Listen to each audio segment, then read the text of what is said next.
Hello internet users, and welcome back to another video about the crazy world of fan games. If you know me, then you know that I just can't get enough of these. You can never tell what you're going to get yourself into when you play one. Even if it turns out to be something drastically different from what you'd see in an official game, it's always fun to see how people will create something around their favorite worlds and characters, even if some of those ideas are a little questionable.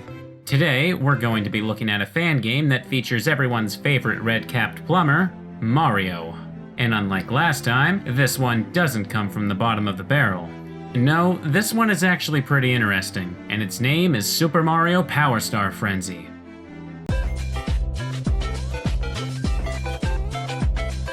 Where do I even begin with this one? Do you like the platforming fun of 2D Mario games? Do you also like the collectathon gameplay of the 3D Mario games? Well then you're in for a treat, because this game combines the best of both worlds. Developed by Random Nick, Super Mario Power Star Frenzy sets out to be the greatest Mario fan game to ever be made.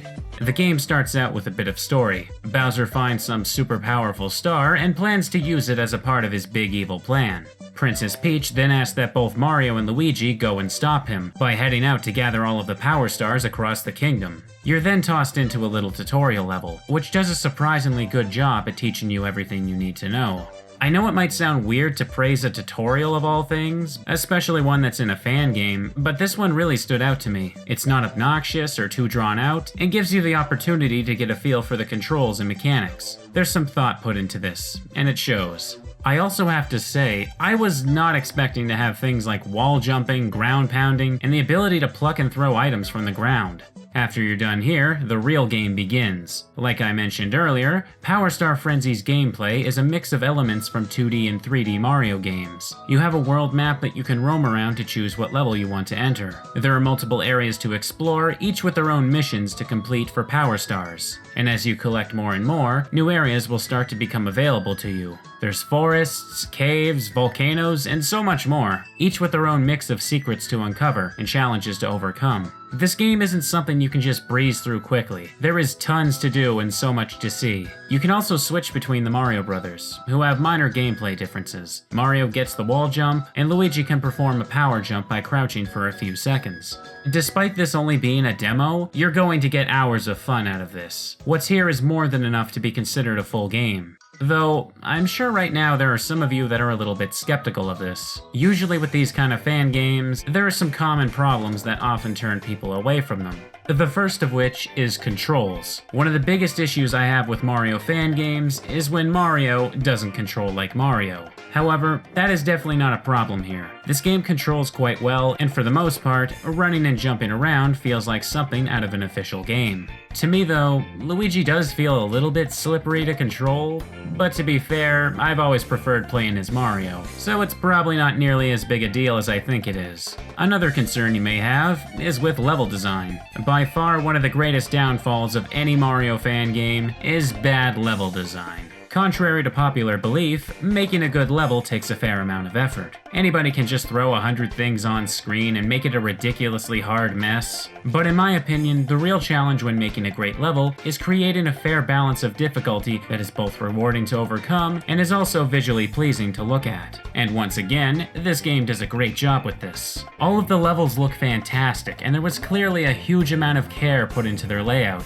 Everything is fun and colorful, just like the world of Mario should be. Which also brings me to my next point. This game looks beautiful. Not only does the gameplay take all of my favorite bits from other Mario games, but it also does the same with all of the visuals. And even though it's using pre-existing assets from official titles, the game still goes the extra mile. Just look at these caves. The gems give off a faint light, and there's a faint fog effect scrolling across the screen. It makes for great atmosphere for exploring this area. And for some of the different missions in other levels, the level can change from day to night or have a bit of rain falling depending on which one you choose. It's seriously mind-blowing to see all of this in a fan game, and you should most definitely not let the fact that it is one discourage you from trying it out. In addition to all of the power stars, there are some other collectibles to be on the lookout for. Each area has a handful of star coins to find. Similar to the blue coins in Super Mario Sunshine, if you bring 10 of these star coins to one of the Toads in Toad Town, he will trade them for a power star. Another item you want to find is each level's Chaos Gems. Collecting these will allow for you to take on a special mission for that particular area.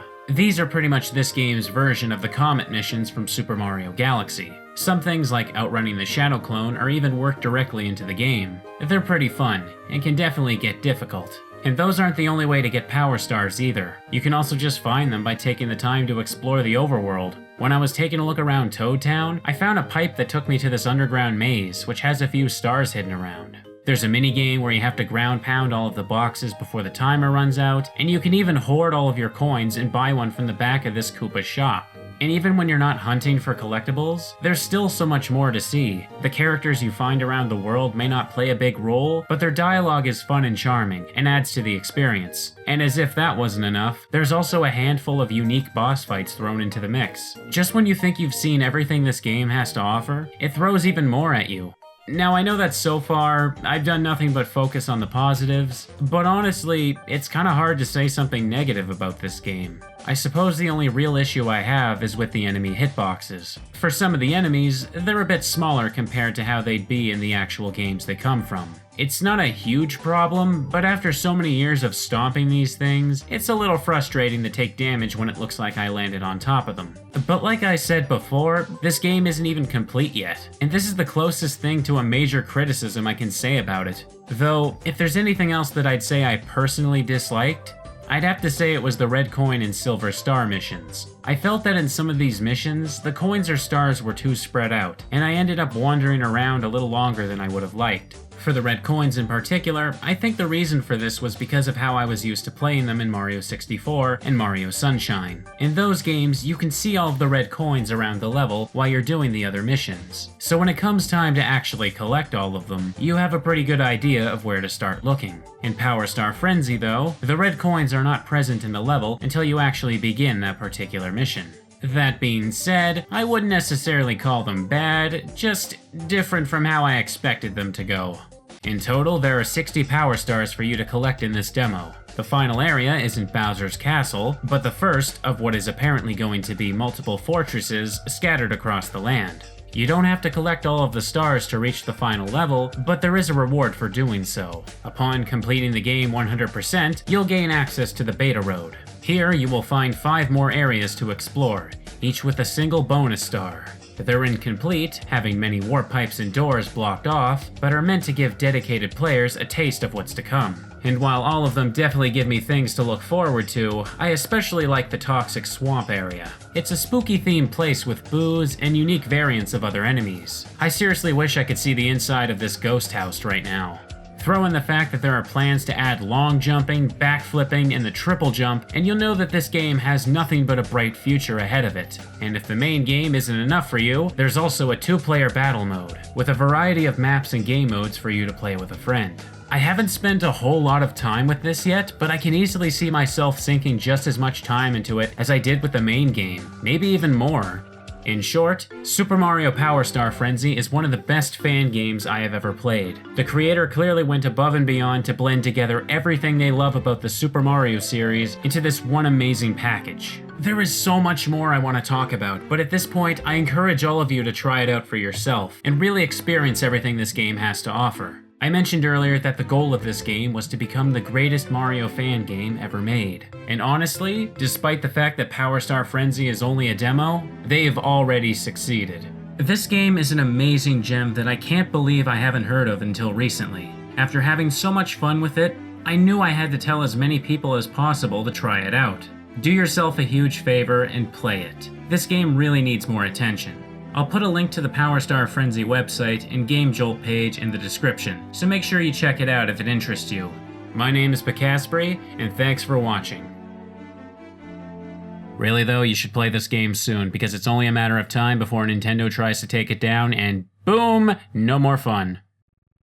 Hey there, welcome to the end of the video. If you made it this far, then I probably did something right. If you want to see some more videos on fan games that I've done, then you can check out my video on Pokemon Type Wild, a pretty awesome fighting game. Or, you can take a look at my last video on bad Sonic.exe fan games. I've been getting tons of angry misspelled messages ever since I put it out, so make sure you go over there to see what all the fuss is about. Thanks again, and see y'all next time.